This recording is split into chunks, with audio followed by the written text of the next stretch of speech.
அவசர கதியில பருவமழை சமயங்களில் கொண்டு வந்து ஒரு தேர்தல் ஆணையத்தின் மூலம் ஒரு சதி செயல் மூலம் பாஜக செய்கிறது. பருவமழை எல்லா காலத்திலும் பருவமழை அந்த பருவம் தவறாமல் வந்து கொண்டு இருக்கிறது.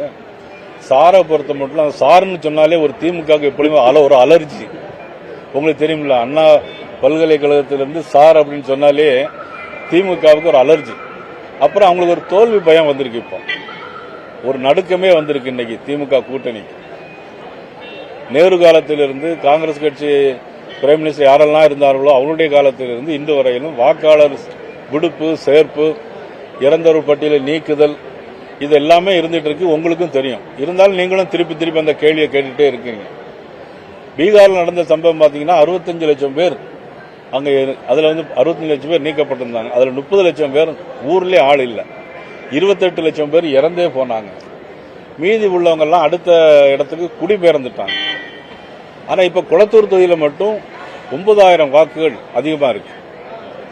ஆக இதெல்லாம் பார்த்தா பயந்து போய் இருக்கிறாங்க. இன்னைக்கு திமுக அமைச்சர்கள் எல்லாமே என்ன பயத்தில் இருக்கிறாங்கன்னா, அவங்க போலியா சேர்த்த வாக்காளர்களை நீக்கி விடுவார்கள், ஆகவே தங்களுக்கு வெற்றி வாய்ப்பு கிடைக்காது என்பதை மட்டும் மனதில் வைத்துக் கொண்டு இந்த சாருங்கிற அவசர கதின்னு சொல்றாங்க. ஆனா இந்த சார் இந்த நீக்கல் சேர்த்தல் பட்டியல் எல்லாம் தமிழ்நாடு அரசாங்கம் தானே செய்ய போகுது.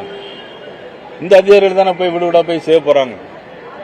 அதுல ஏன் இவங்களுக்கு நடுக்கமும் பயமும் இருக்குங்கிறது அவங்களுக்கு எங்களுக்கு தெரியல.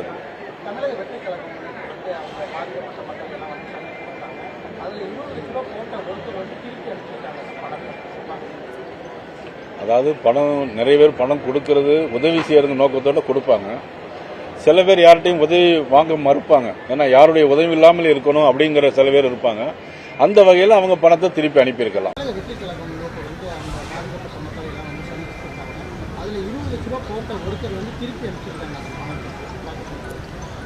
அதாவது பணம் நிறைய பேர் பணம் கொடுக்கறது உதவி செய்யறது நோக்கத்தோட கொடுப்பாங்க.